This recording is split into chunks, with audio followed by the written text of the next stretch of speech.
slices left here. Last month we had so much extra pizza that had to get dropped off at the Denver Rescue Mission that ordered less this month, and of course it just works out this way. So thanks everybody for showing up tonight. Really appreciate you being here, and we understand that there's many things you could be doing with your Tuesday evening, but happy to have you here to join us. So just a couple housekeeping items before we get started. First off, I want to kind of direct you, you see the food and drinks down here. We also have restrooms around in the hallway, straight back here, and then around the corner there are some like more, not co-ed, they're like, you know, your typical restroom style around the elevators. So if you're looking for those, that's where they're at. Otherwise, sorry, my slides are not working here. Oh yeah, we already touched on that. I'm trying to new setup here. But just want to thank our sponsors tonight. Salt Lending, the company that I work for, has graciously sponsored our event, the cost of the event, and then Turing and Granicus, as always, are super supportive in helping us you know, maintain our presence online and also here as a meeting space. So I can't thank them enough. But moving on, just want to give a quick period for anybody who's hiring. Do we have any hiring announcements? Yeah. Net Results, a cool startup that I founded, is looking for some React folks, Node folks, to help us transition from our legacy situation. We've got hundreds of customers around the world, fully bootstrapped, millions in revenue, and very profitable. So it's a good gig. And we've got a really cool team of devs that would love to, we're looking to hire too. So I'll be here in the back. Awesome. And you said net result? Net Results. Net results. Awesome. Yeah. Hi, I work with Cognizant. We're about 277,000 people around the world, 14 billion. We need about 8 React people. So if anybody knows anybody, it may not all be in Denver, but we got a lot of stuff going on. So I'm Cognizant, and if anybody needs anything, I'm here. Great. Yeah. Cognizant. Hiring 8 React devs. Anybody else? Okay, I have to plug my own company real quick. So we are still hiring Node and React developers. So if you're interested in working with some blockchain stuff, we're trying to establish ourselves as one of the first lending platforms for people with crypto assets. So if that interests you at all, come talk to me. I'd be more than happy to share more information. And beyond that, just a couple announcements. One in particular, we had, I believe it was one of the organizers of Go Code Colorado reach out to us. They have their big hackathon approaching in April, and so if you know the chance of getting some experience, some mentorship, and potentially winning some prize money interests you, I'd recommend checking out gocode.co. Sounds like they have over $150,000 in potential prize earnings, so check that out. It's a really cool hackathon where they try to take advantage of public data and building some interesting apps and doing cool things with it. So recommend looking at that. And without further ado, I think we're going to get started with our talks here. I just want to welcome up Katie Foster. She is the lead front-end developer at Ideas by Nature, and I've had the pleasure of working with her for the last few months. So I've learned a ton from her, and I expect you guys will too. So please give her a round of applause.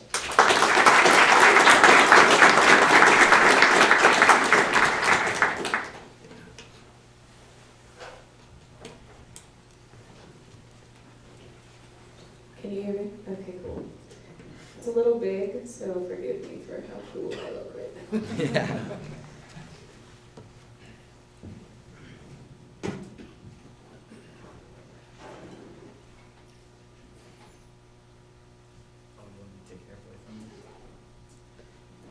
Yeah, I'll see it.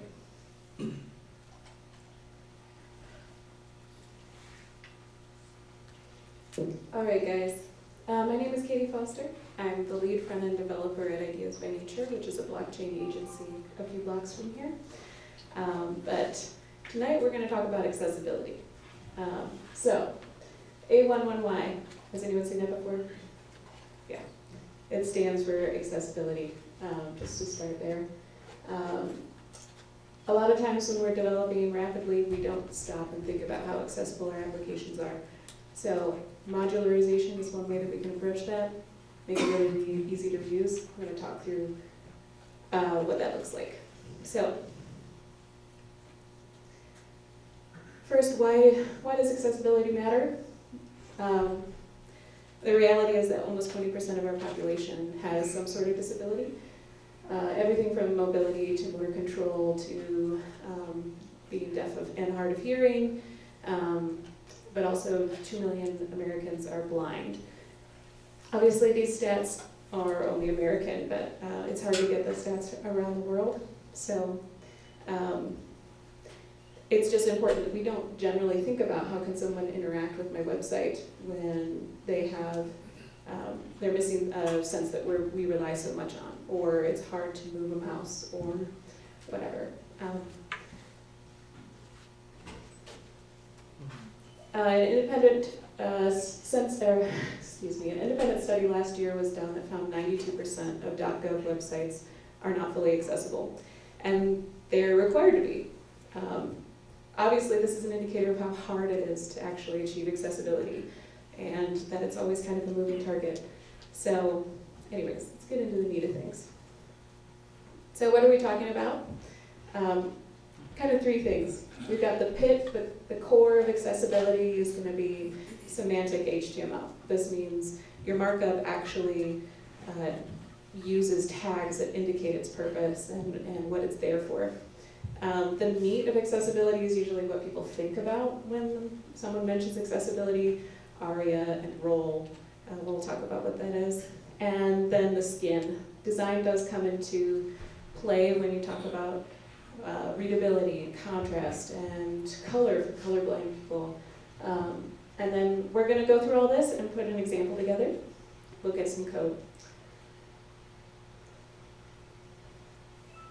So here we have two websites. They both have a header, a button, a list, a table. They both look the same, right? But one of them is semantic and one of them isn't. If you were a screen reader, which one makes more sense? The one on the, well, this is left for, right for everybody? Right, yeah. The one on the right. Obviously, you can't tell, what do I click on?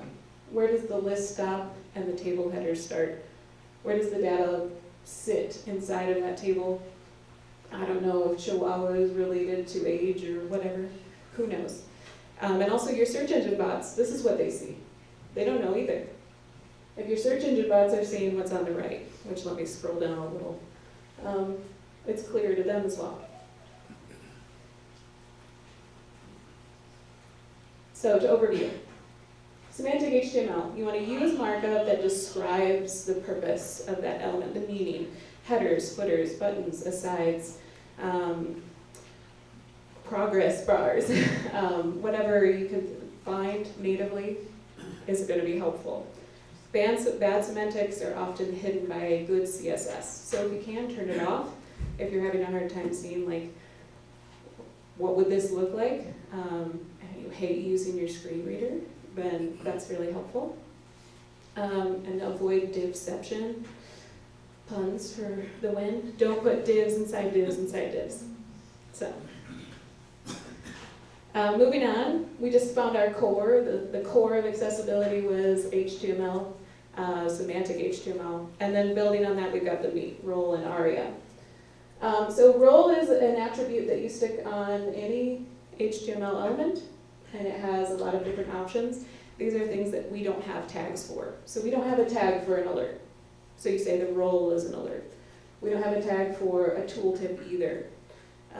And so this will help indicate to screen readers and robots what this thing is. Now, ARIA attributes, which stand for Accessible Rich Internet Applications, instead of sort of indicating the meaning or the purpose of an element, they talk about its relationship to other things. Or they indicate to the screen reader how to respond to this element. So a good example is ARIA controls. If you have a button and you say ARIA controls X, clicking that button, the screen reader will tell them this controls this element. And so while maybe your CSS shows that clicking a button will control something else, a screen reader, a blind user would be able to know clicking this affected another thing. Another one is ARIA hidden. Has anyone ever just display none or shoved something off the side of the screen? Did you know that screen readers can still read that and often do? ARIA hidden is great. It's great when you don't want something to be read by the screen reader or a search engine robot. By the way, there are so many of these. We're not going to go over each one. You just have to use them, find references, and I'll have a big list of references at the end, and use what's appropriate for the situation. So here's an example. We had that div with roll alert, right? We're going to add 3 more tags here. The first one is ARIA atomic. It says whatever's inside of me, treat it as 1 unit. So let's say you popped up one alert that said, oh, submission failed 10 times. Well, that alert will know that that was its latest message. But if you pop up another one that says submission failed 11 times, it's only going to see the difference. And you don't want it to say submission failed 10 times, 11. That doesn't make sense, right? So you want it to say submission failed 10 times, submission failed 11 times. That's what ARIA atomic means. Treat me as 1 unit. ARIA live. It tells the screen reader how polite or rude to be. So if they're already reading something else, assertive will interrupt them. Polite means wait until it's done. And of course it's an alert, right? So we want it to interrupt. ARIA relevant says, what do I pay attention to? That's it. In this case, additions and removals. Finally, let's talk a little design. I'm just going to go over a couple elements that I see commonly. But there's a lot that goes into accessible design, but this is a React meetup, so we'll just touch. The first one, can anyone read the first item in the back? Can they read that? Maybe. Dang it. I tried to make it bad contrast. The second one is much clearer though, right? Yeah. Now how about this one? Can anyone tell which inputs have an error? No, I'm shocked. There's so much of a difference. You can? It is the middle one. It is it the middle one? Maybe you're colorblind. It's a slightly different color. Well, you didn't know. It's different from where I'm sitting. Sure. But you could tell those kind of differences could be difficult to detect for sure. What if the top and the bottom had an error? You wouldn't have known. All right, so quick review. We've got the pit, the meat, the skin. What's the pit? Semantic HTML. The meat. ARIA and roll. And the skin. Design, contrast, color, readability. Okay. We ready for an example? We're going to build it together? Okay. All right, so you've got a terrible spec. Your designer comes back and they're like, I love modals. Everywhere on this page has a modal. They're all different kinds of modals. They're all multiple wizard modals. And you're just like, modals suck. Has anyone here built an accessible modal? Yeah, you know, right? And it has to be accessible. So what are we going to do? We're going to find the common elements. This is modularization, right? So we know what's in common. We've got a close button. It's got to disappear and appear from the top the same, and all of these accessible things. One, we need the same role. We need ARIA attributes on it. We need to make sure it's announced properly, blah, blah, blah, blah. It needs to cover the page with a background so that you can't click underneath it, right? Have you ever had a modal where you could like touch a button on the side and it was weird? You don't want that. You also want to track tab focus. You ever like click tab and suddenly you're behind the modal? Like tabbing through buttons? You got to do that. And you got to have it respond to escape keys. If you click off, it should close it. And you also have to focus on that close button when you open it. so that you're not sitting in the content that you were previously focused on. So let's start, the pit. We don't have a modal element, right? So we can't use that, that's not semantic. But what we do have is a button. We have a close button. We have a button element. So let's start here. We've got an ID. It's a modal close button. I realized I can't highlight this. I'm so used to my ID. I was going to highlight this. When you click it, it closes it. Pretty clear. It controls your modal wrapper, so the whole thing disappears. So it's indicating if you click this close button, I'm going to control this whole section. The label will say close this modal. You notice there's no content in this button, right?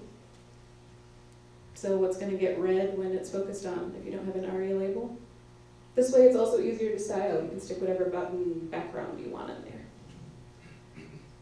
And then also a tab index. You don't want people to tab on it when the modal's closed. So if it's hidden, -1. That's a tab index thing, who cares? Okay.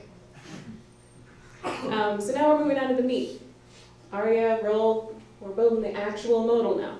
So this is I'm going to separate this up with my hands, if I can. See that first div? I can't do that. We've got a role dialog. Dialog is commonly used for an element that opens and closes.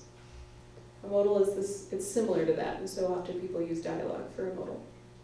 ARIA hidden, you only want it like visible to screen readers when you have content, right? ARIA live, we're going to be polite. We don't want to interrupt them. And ARIA relevant, just show what's added and removed, right? We have some other things. Inside of that, we've got modal contents, and then we're rendering that close button that we just built. I really hope this looks similar, because this is React, guys. Okay. Now, in this case, we don't have a ton of design. A lot of the design will be in the contents themselves. But we do want a nice transition. I used some example code with React Transition Group. It's very nice. Basically, it will raise and lower that thing for us. And finally, we need a little functionality. I'm not going to go into how we implemented all of this. I'm just going to talk about what we did. First thing, we can detect when you click off the modal that it should close the modal. When you open the modal, it should find the last element so that when you're tabbing, it knows when to cycle back around to the top element. And vice versa, if you tab, like shift tab on the first element, it should cycle back around to that last element. It should also focus on the first element when you mount the component. And it should capture your tabs and escapes. All of that is stuck on the modal wrapper, because you need to detect if they're clicking off or on the content, or if it's just a statefulness thing, like finding the last that needs to run when you get new contents. Want to see what we built? Yeah. Oh, it's so pretty. I love it. Isn't it good? So this has no content. It has nothing to announce. It'll tell you you have a close button, and that's it. However, you can use it in many different circumstances. Here we've got tab trapping. Have you seen that? It's trapping your tab. You can also go backwards. Ooh, so fancy. Also, if you press escape, goodbye. And it works just as easily for other content. If you want to click off, by the way, this slide, I could not get it to actually line up. That's that background. It should cover the thing. But we're clicking off. Finally, thanks guys. General overview, obviously there's more to it, but think about accessibility when you're building. How can you reuse this stuff? And here's some resources. Yeah.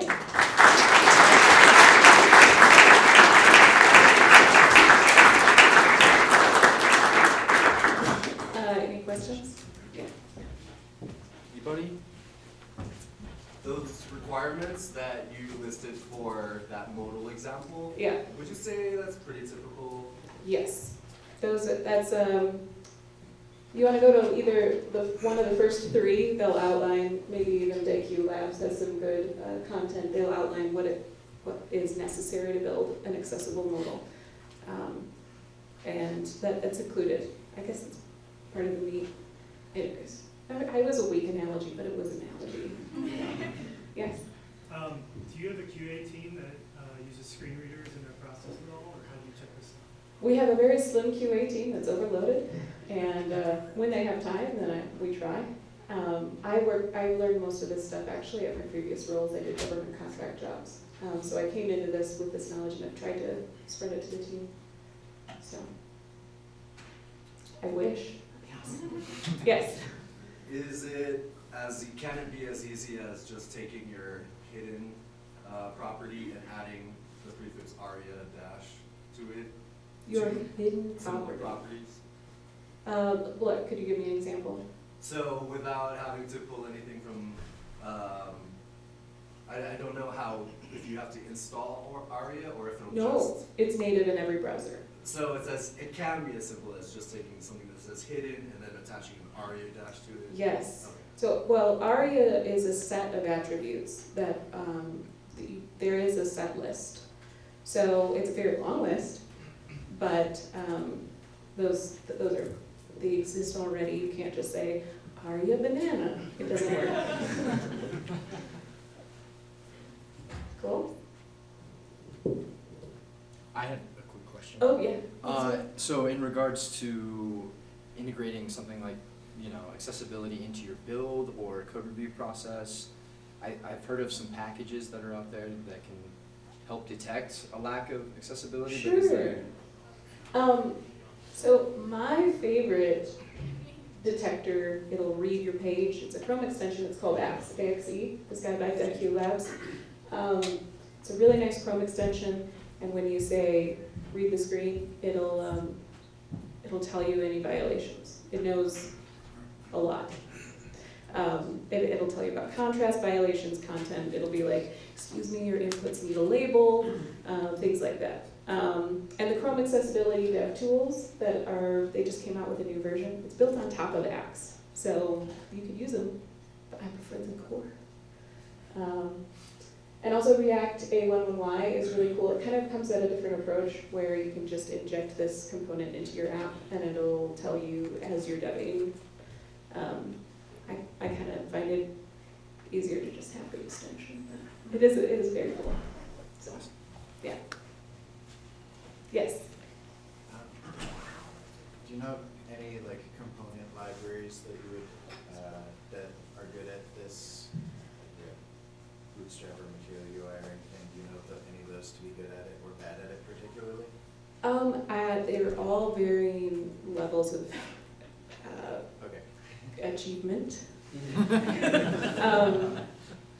I will plug DayQ Labs is coming out with a pattern library and they're working on a React version. And I'll also plug my company's open source library called Bloom. I've been working on it a lot. Yeah. Yes. I am curious, quick poll, show of hands, who builds ARIA type accessibility in now? I've never done that. Who does it? Who's never done it? Okay, thanks. Trying to see where I stand. Yeah. See, and that's very typical. I actually expected fewer people to have done it.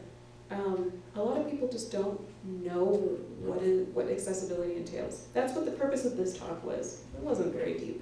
Just like, what is this? Anyways. Any other questions? Cool. Yes. Will you post these slides in the meetup? You can find these slides at modularizing.search.sh. Okay. Yeah, let's give her a round of applause.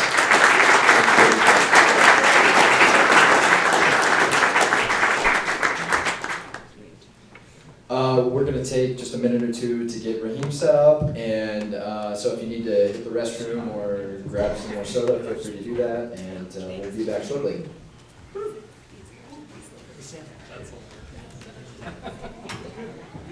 I do it. I was like, So, is there about usability? Oh, yeah, it's awful. Yeah. How goes it? It's not surprising at all. It doesn't get any easier. Oh, no, I noticed it.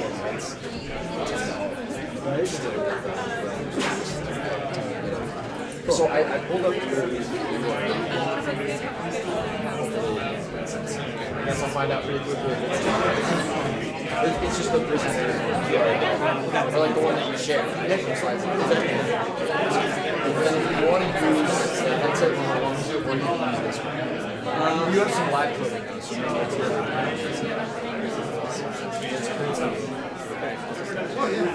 so yeah, just like that actually. Just goes over here.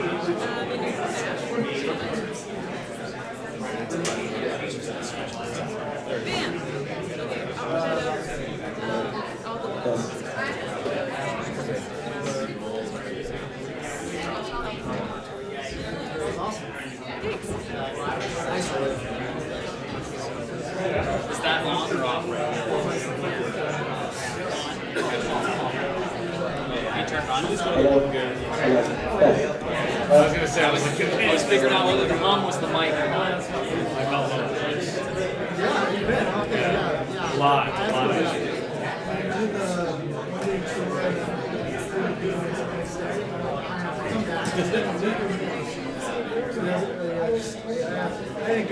was like, there's times I was like, this is amazing. I can't take this all in. I have to just come back. No, we had a bus. Oh, That's good. A rated car is an awesome freedom because it's $1 zillion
She gave an amazing talk. And it was the first talk Roman attended with Kevin.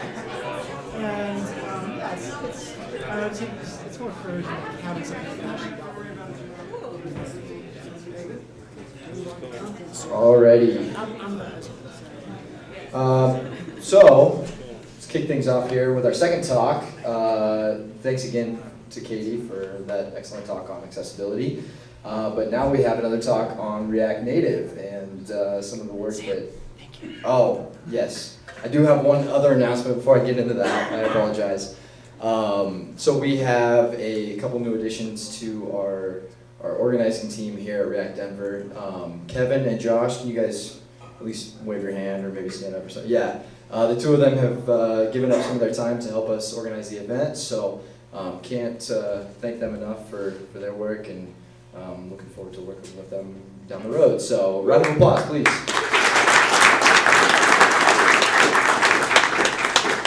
And along those lines, we're always looking for volunteers who are interested in getting started, whether that be on the meetup scene or you're just interested in helping us out. We really appreciate that. So please feel free to come talk to any of us about that if you're interested. But back to where I was going. Thanks for the reminder, Will. So Rahman, I'll let him introduce himself a little bit, but he is going to school us a little bit on React Native and Expo. So please give him a round of applause. All right, good evening, everybody. My name is Rahman, as introduced by Sam. And before we get started, I hope you guys can take out your iPhone, Android, and download the Expo client app to your phone if you want to participate. You don't have to, but if you want to do a little bit of experimenting with Expo, then download the app onto your phone, and we'll wait for a minute for that to go through. You can download it from iOS and also the Android Google Play Store. So while I don't have your attention, I'm gonna actually start the presentation with a joke from Jerry Seinfeld. I don't know if you guys have heard of him. He's actually pretty famous a couple years back. So this is one of his thing. His joke. So I'm going to read it out loud for you guys. According to most studies, people's number one fear is public speaking. Number two is death. Death is number two. Does that sound right? This means to the average person, if you go to a funeral, you're better off in a casket than doing the eulogy. So I brought that up just because I want you guys to give a round of applause to Katie Foster, who came up here and gave a talk on it's nerve-wracking being up here presenting to people. So, but I'm tackling my fear of public speaking. So this is what I'm doing. So, all right. So about me, again, my name is Rahman. I'm a senior software developer with Aptos Inc. And I'll talk to you guys about Aptos Inc. a little bit. I've been a software developer for 19 years. I'm a husband and a father of two kids. One is almost 3 years old, and the other one is today is 6 months old. Oh, yeah. And I enjoy running. Today is my 507th consecutive day of running. And I also enjoy a good glass of bourbon, and I hope it's not at the same time. So, and you guys can find me on Twitter, on Pinterest, on Facebook, on GitHub under my handle Rahim @Rahim. So yeah, okay. Aptos Inc. It's the main headquarters is in Atlanta, and we also have a headquarters in New York, Montreal, Italy. And it is a privately held company, and it provides business solutions business and software solutions for retail industry. So right now, the number one feature, number one thing that I do is point of sale system. And my part, so I work with a new department that they just fired up, and it's actually a greenfield department because the company has been around for 25 years, and they needed to create a new department to actually start using new technology. And old developers or legacy developers are still maintaining the old code and then all the old point of sale system. But now part of my job is actually developing mobile app for point of sale. So instead of having a big clunky point of sale, we're actually using mobile app. So it's very exciting stuff because there can be 10 devices and all of those devices talk to each other instead of talking to the cloud. And if anything goes wrong to the cloud, and then all the phone tells it to each other for all the transactions and stuff like that. So it's actually pretty exciting stuff. And we are hiring, so that's the reason why I brought up AptoSync. We are hiring, so if you've worked with JavaScript, Node.js, React, and React Native, come talk to me, or ping me on Twitter. All right, so React Native. So I'm going to assume that most of you have heard of React Native, but how many of you have used React Native? Wow, that's a lot. That's awesome. So you guys can help me with this, actually. So what is React Native? If you do a quick Google search, it's like, let's say it's a JavaScript framework for building native cross-platform apps using React. Now, I bold the word native there because it creates a native app rather than, because we've heard of native app and some people say hybrid app, right? So React Native still use Objective-C and Android and Java to produce the archive files, and JavaScript is the language that you use to develop these apps. And the way that happened is actually JavaScript talks to native UI and native components using a bridge. So that's and all those bridge has been built by Facebook, put together by Facebook, and also can be developed by anybody who wants to port more components or more modules. Okay, and it was started by Facebook, and it was open source in 2015. So this is a high-level diagram of what I was talking about earlier, how React Native is a native app. So you can see on the left side is your code in JavaScript. You write your views, you write your text, and on the right side is native, where on Objective-C or on Android or Java, there's modules and and then in the middle is the bridge where it actually communicates between your JavaScript and native. And JavaScript is only a single thread, whereas main UI thread, and then the native side you have, I think, up to 64 thread that you can utilize. So the reason why I brought it up is actually somebody from a previous presentation asked me when not to use React Native. So I haven't come across any app that I'm building, that I've built, that I can't use React Native yet. But if you were to develop a game that requires a lot of communication between the native part and the JavaScript part, probably not the best idea to use React Native, because you want to press a button or press something and it shoots something and it hits something and it blows up, and all of those are need to talk back and forth because it's only single thread. It's not going to be able to keep up.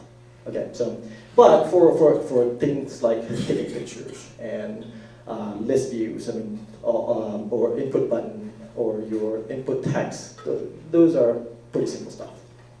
And I got that diagram from that YouTube, so you guys can actually check out that YouTube, and it actually talks about how in depth how JavaScript and native actually do their part. Okay, so why React Native? Now, I'm going to say that personally, why I use React Native is because I've been in software development for 19 years, and 9 of those, almost 10 years, I've worked independently as a contractor, as a software development contractor. And out of that 10 years, I've worked with many companies, and when I first started doing that, I was writing PHP code. I was using Angular. I was using Objective-C, and I was using Node.js. And you know what the problem with that picture is? I have 4 different languages that I know in order to keep my clients happy. So when I discovered React and React Native, and I was working on Node, I was able to dump PHP, and I was able to dump a few other languages, Objective-C especially, and just focus on React Native, and Node, and everything is JavaScript. So it was a lot easier for me to make my client happy, and I'm not pulling my hair trying to remember what syntax was PHP, syntax was Objective-C, And and I can share my code a lot easier that way. But why React Native cross-platform is a huge thing.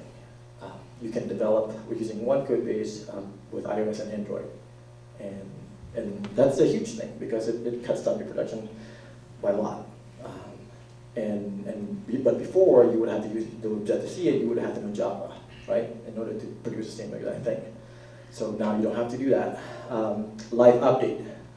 I don't know how many people have used Xcode. Okay, you guys know that every time you want to change something, you have to recompile, right? It takes forever. I mean, especially on a slow computer. But with React Native, once you actually have it on your simulator, all you have to do is just Command R, and that is a lot easier. I mean, it's like using a browser.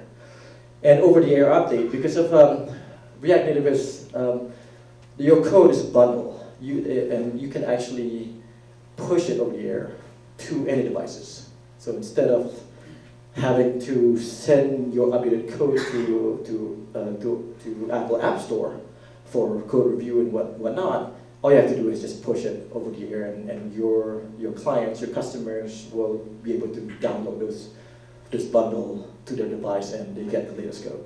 Okay, there's a limitation of that, of course, but most of the time, if you have text changes, you can do that really easily, and you push the code, and they get it right away. And what's the difference between React and React Native? There's everything. You guys are familiar with React, right? I mean, it's the life cycle, the component life cycle, the component did update, will update.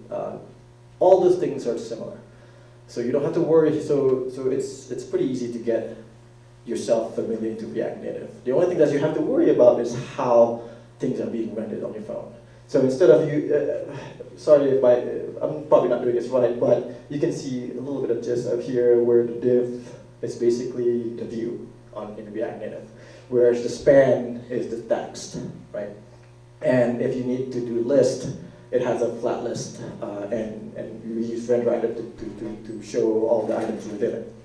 So that's the difference. I mean, of course, there's a few more, but I'm just giving you an example. You can actually write React Native code pretty easily, and can see how easy it is to go from one to the other. And to get started, if you actually go to Facebook, Facebook GitHub, and this document here, let's just go there real quick. I don't know if I have a, oh yeah, of course, this is a browser. Getting started, it will show you, looks a little weird with this. Oh, quick start. Yeah, it does look real weird. There you go. So there's a quick start, and then there's a building project with native code. I'm gonna not use a quick start. I'm just gonna show you building a project with native code. Because, there's two ways of getting started, but I'm gonna start with this one. Obviously, you guys have to follow all this and install the React Native CLI command line interface. And then you can get started, and all you have to do is just, from here, you can see React Native init, my first React Native app, like that. You bump up your font size. Oh, bigger? Okay. Is that better? All right, so it's going to start downloading all the dependencies and stuff like that, but now I have a backup, so we're just going to go over here. Well, while doing that, we can get started and write our first, do some live coding. All right, so we are in the live coding part, so yeah, good. I'm following the script. So, and let's take a look. So let's close that, and we don't need this. And I'm going back to my terminal, and all I have to do is just React Native npm run start, actually, or run start, whichever flavor you like. So before you begin, you have after you've done the React Native init, it will build a it will download everything, all the dependencies and all the things that, and set up with a template.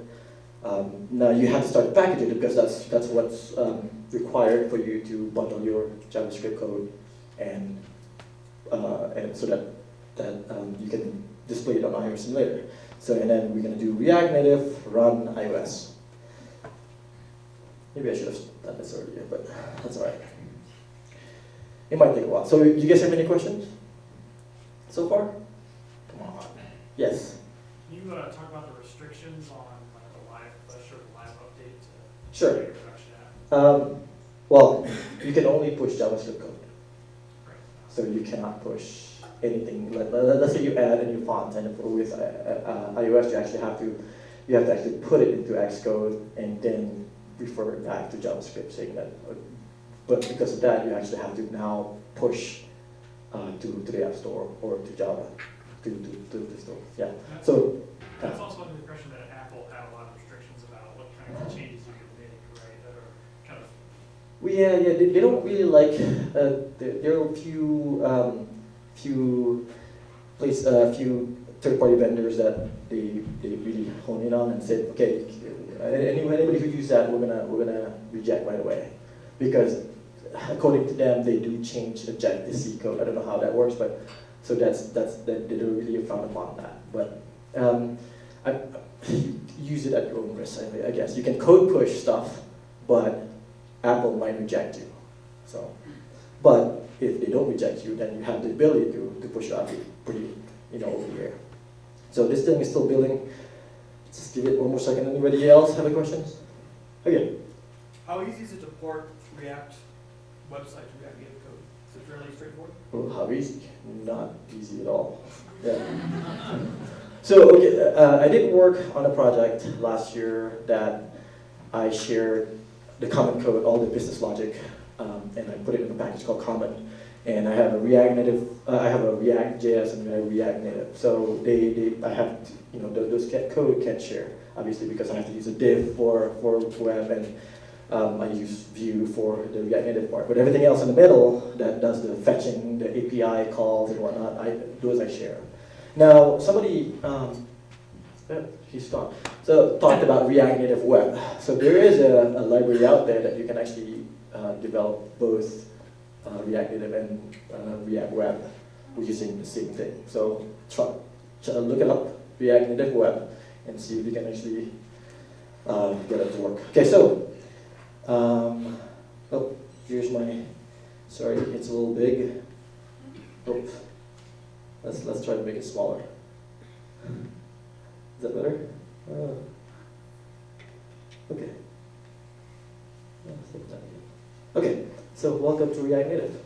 So yay, we just built our first React Native app. So now all you have to do is just welcome to React Native, welcome to React.js meetup, right?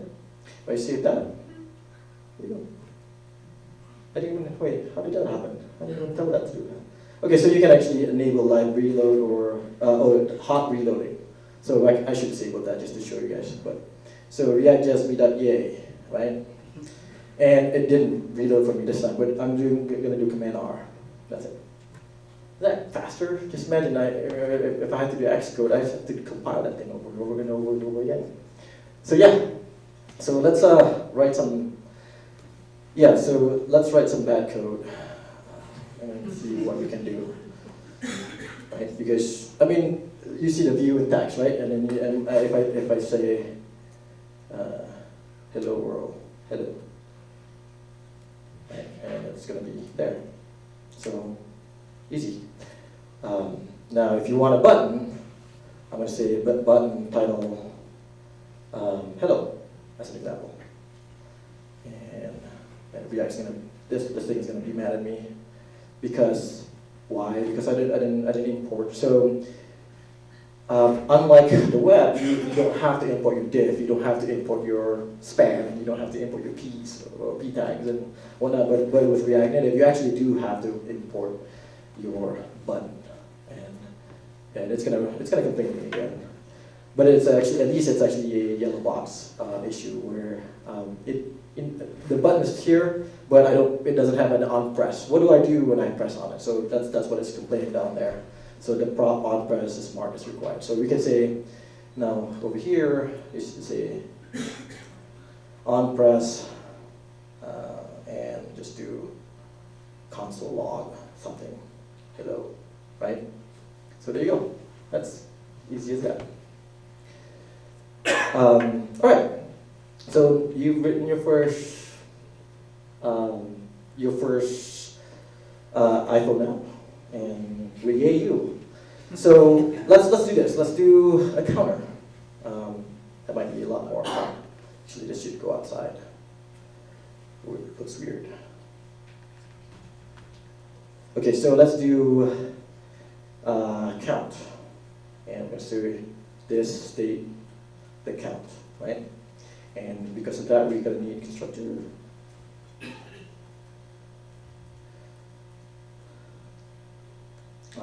This so super pros, right? This state the count 0, right? So now let's, instead of hello, let's just do +1, right? And then we're just going to do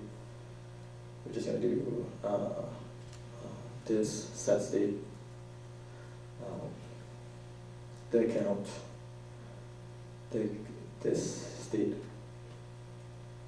the count +1, right? So if I didn't screw anything up there. Okay, so now you have count 0 + 1. Hey, there you go. Yay! Well, we need to be able to decrease the number, right? So let's copy and paste. Minus. And let's just do that. Right? Nope. Probably doesn't like that. And let's do that again. So, and +1. So there you go. Easy. Right? Okay. All right, so let's React Native. Any questions? Now, I didn't launch the Android part of it, but you can use Android emulator. If you have a device, you can actually hook up your Android device and do the same exact thing. Instead of run React Native, run iOS, you just do run Android. Okay? And that's it. Okay. Yeah. It looks like there's some sort of a type system in there. Yeah, by default it comes with Flow. Oh, okay. Yeah. And I use TypeScript at Epcos, and still learning how to use that. In past projects, ran into trouble with React Native link and eject. Can you talk about that a little bit? Yeah, sure. That got some really confusing. So React Native link. If I'm going to show you the document from. Oh man. So you're using native components and using native API, and you can see a list of it here. Components, activity, button, the one that we just used now, right? So this is just a front to a native API. So whatever you on press, actually, if you look at the bridge code, Objective-C bridge code, you can see what unpress does. But you can see a bunch of components here, but not all of them are there. So as an example, so you can have one thing missing is calendar. As an example, if you want to use a calendar API, if you want to do a new calendar on app, you can't do it because there's no calendar component here. So what you have to do is, but somebody else did. So all you have to do is import his or her library and use their, and that actually have a native mod. They also build a native module.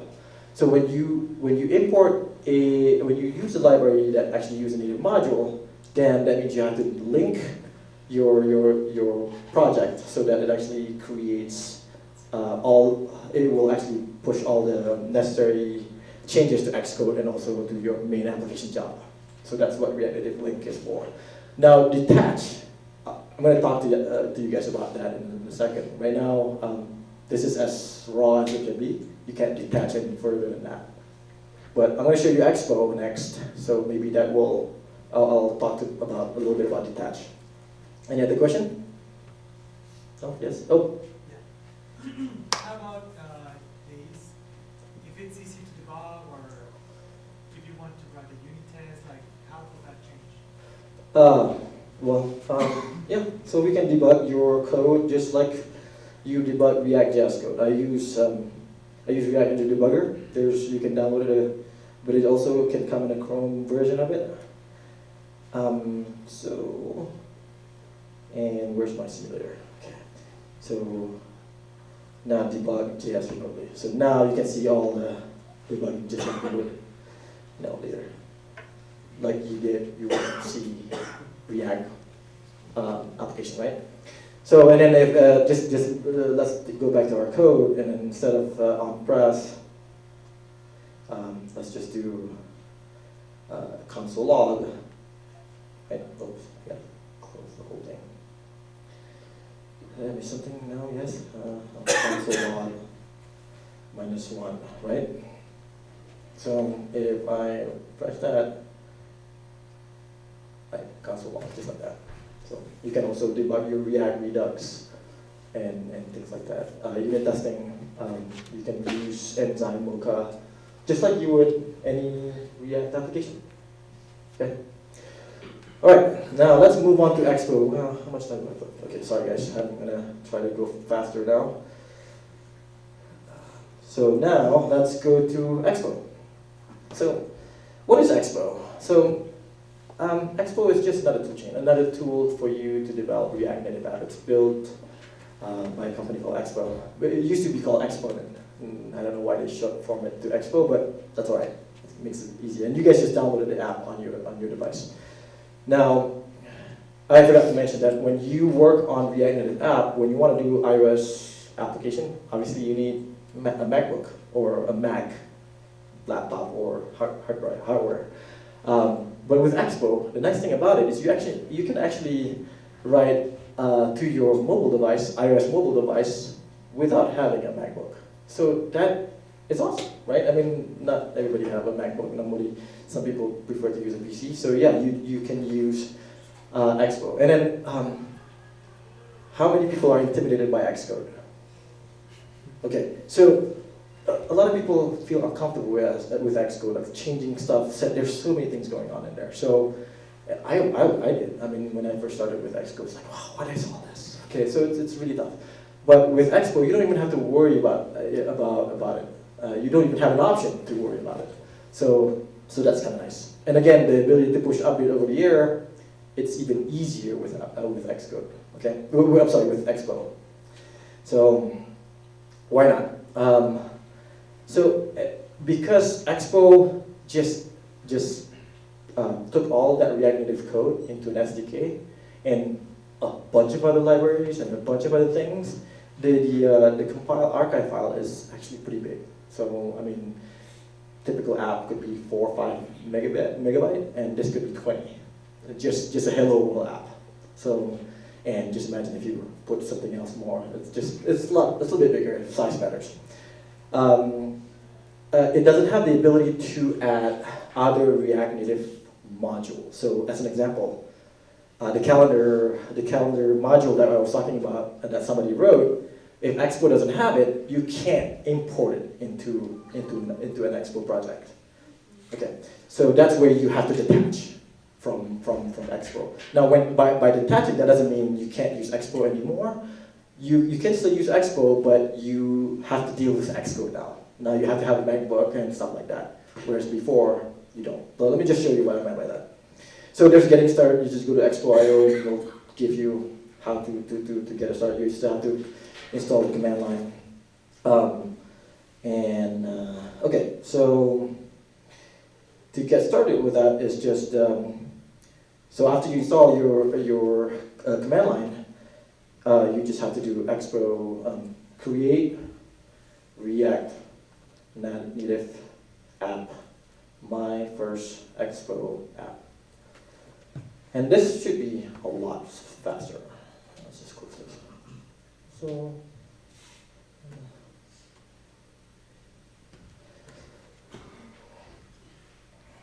done. Oh, wait. Six. That's excited. All right, maybe that wasn't that fast. And back up. So with Expo, instead of React yarn run start, we actually have to do Expo start, and we're going to use tunnel if we can. Now I'm going to, I can't do that, sorry guys, I have to change my code. Oh, it's done, okay, so let's just go that. So it didn't take long, and then now let's just do Expo start tunnel. I'll explain in a minute. It might not work. So, any questions so far? No, you guys haven't even seen it, so it's really hard to ask questions when you don't even know what it is. Yeah, sorry guys. Oh, okay, there you go. All right, so so I'm looking at this URL. That's not the right URL. It's not getting to the tunnel. So let's do that again. Hopefully it's not. So how Expo works is actually because you have that SDK, right? And it can bundle that JavaScript code and push it to an Expo server. And because, oh, crap. Let's try that again. So because it cannot reach the tunnel server, the Expo server, it's not able to create an Expo URL for me. Sorry, it's probably the, oh, there it is. Okay, good. So now, I'm going to give you guys this QR code and scan it with your Expo app and then take a look at it for yourself. And I'm going to open the code. Okay. Can you go back to the QR? Oh, sorry. Yes, of course. Gosh, guys. I'm trying to get 1 second. It's not letting me. I think my computer's grabbing out. Yes. Okay, here. We can walk forward and scan it. Got it? Is it not work? Alright, baby, this is. Yes, no? Alright, well, did anybody get it? Yeah? So it shows, welcome to React, whatever it shows, right? You're still, yeah, so it actually, the code that I started, it actually goes to the Expo server and come back to your computer, to your device, right? So, you know, part of the latency and stuff like that.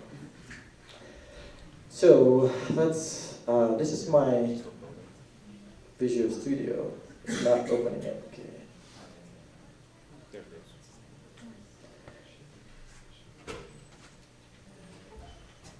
That's it.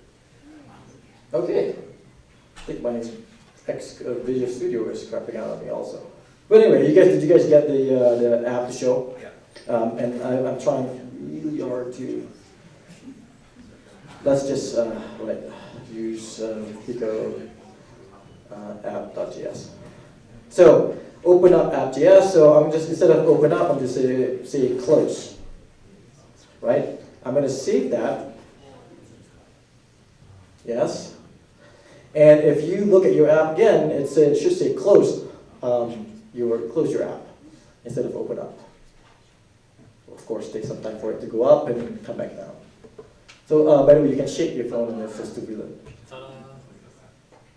What's up? Does it say? Oh, okay, good. So that's over the air that I was telling you about. I mean, I'm writing the code right here, and you guys are getting it on your phone right away. So just imagine you guys are in New York, and I'm here writing all this code, and you guys can say, "Oh no, move that to the left, move that to the right. I'm going to kill you." So but you can do that, right? So somebody's doing something to my, yeah. All right. Anyway, let me guess you all that. All right. So that's Expo. You can get started and have the code your code deployed to your device right away without having to worry about Xcode and stuff like that. Now, so that's Expo. And it's a lot, you're still writing the same, somebody just launched the debugger. So that's see? Don't hack my computer. All right. So, yeah, somebody you guys do. I'm not gonna write anything anymore, but I probably should stop that. Okay. Stop it. Stop it. Okay. So that's Expo, isn't it? Pretty cool. You don't have to worry about anything. Just command line. We create React Native app, and then if you go back to React Native and to getting started, that's how they ask you to start. Create React Native app, and that's actually using Expo. And to answer your question earlier, again, the detach part.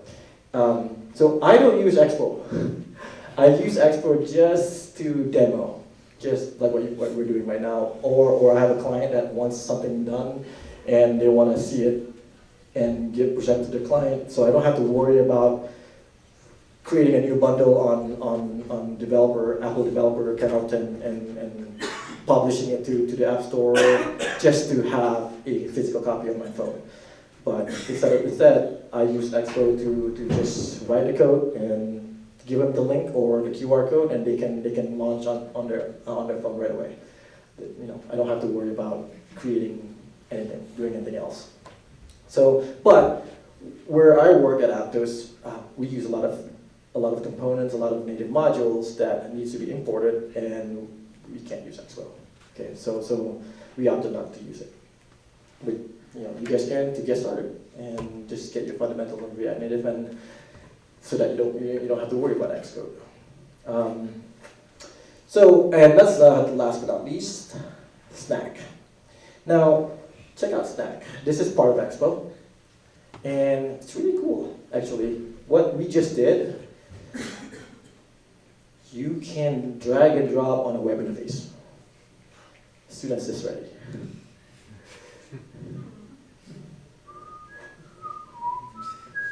Oh, there you go. So, again, right now? No? Okay. Again, the code on my computer has to go up to the Expo server and show to you. So now, if I change code, change me, right? Oh, sorry, not that. I don't have to do that. Change me, just like that. And you guys can even scan the QR code if you want to, and it's going to be on your phone also with the Expo app. Right, pretty cool. Now, even cooler is you can actually have a button. Just drag and drop somewhere. Now, there you go. There's a button. Press me. That's pretty cool, right? You did it. Yeah, I did it. You guys did it. But Facebook login. I don't know how that works. It doesn't really like it. Just plopping it everywhere. But so you can actually just put it right there. Oh, maybe not there. So I'm not doing well here, guys. So let's just. Did I do it? See, log in with Facebook. There you go. There you go. See, I just had a login with Facebook in drag and drop style. So who wants to type in their username and password? Okay. So that's Snack. So now you guys know about React Native, Expo, and Snack. It's really easy to get started in React Native, and I actually encourage you guys to get started to do it. And well, that's it from me. Do you guys have any questions on Expo, Snack, React Native, anything? Yeah. Just another comment on the pros for Expo is that it costs $100 to try your app on a device using Xcode, and it's free if you use That's right. A developer account costs $99, unless if you have a student account. I think they still do that. Okay. Yes. One thing just to clarify that, right? So like you can't, in Expo you can't use native modules, right, that link down to Objective-C or whatever else without detaching. But you can bring in any other NPM modules that are working with JavaScript, right? Correct. Yes. You can do React Native, like as an example here. Let's not. No. Let's hide a component. So you can actually just import. There's a package JSON, and we can just import. So it's already using React Native elements as an example. So now you can actually go back here and just import, instead of using the button that, oh, sorry, that's not the right way to do it. Wait, what am I doing? Oops. Jeez, wait. Button from React Native elements, as an example, right? So we're going to just take that away because probably Expo doesn't like to have 2 buttons. And where's the button? Where's the button? So, oh, okay. So now you can see the press me button is slightly different than what the press me before, because I just used React Native element, which is a regular JavaScript module or something. You know what I'm talking about. All right. Any other questions? Oh yes. How about the user experience? Do they really notice any difference between a native app and I don't know. You guys tell me. Do you guys see any difference from a regular React Native app versus? I don't know. It's I don't see that much. I don't feel that much different. I mean, you really is. You really are tapping into regular native modules and whatever. You're just using JavaScript to tap into the native APIs and native things like vibration, as an example, push notification. All those you're tapping in directly to the native part of it. Yeah, and then it's up to you as a UI coder to stay within the human interface guideline that Apple put together, right? Or Android good material design or whatever. That's up to you. You can create you can use a different button if you want to, a square button or a circle button or something like that.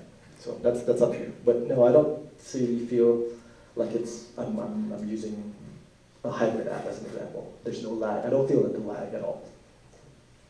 how about if you're doing like a custom view? Will you run into any issue, or is it too complex? Custom view, custom component, yeah. I'm not sure if I get that question, but can you repeat that again? Yeah. So if you need to make a custom view for your app, will that get too complex? Will you end up like making the iOS version and the Android version of it? Okay. Yeah.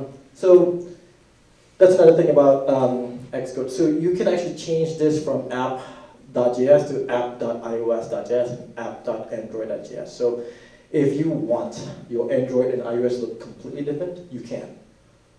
But then that defeats the purpose of using this as a cross-platform device. But you can. And it can be complicated because there are certain things that are on Android that doesn't happen on iOS. But the back button, as an example, there's no back button on iOS, right? But there's a physical back button that you have to define on Android, for Android. So what does the physical back button do when you click on it? So yeah, that's the question, I hope. All right, any other questions? Who's buying me bourbon after this? Yeah? I'll go for one, I think. Yeah. All right. Well, thank you so much, guys, for this.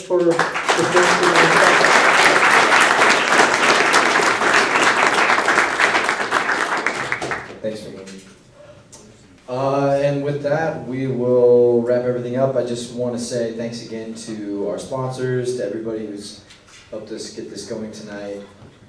Salt, Turing, Granicus, and thanks again to you guys for showing up. So feel free to hang out and mingle for a little bit, but have a good night.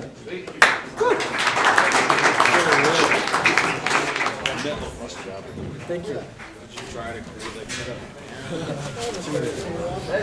You had another speech under your belt. I can tell you. Well, I don't even know if that's the best way to do it. I just like click on it and then try to change it.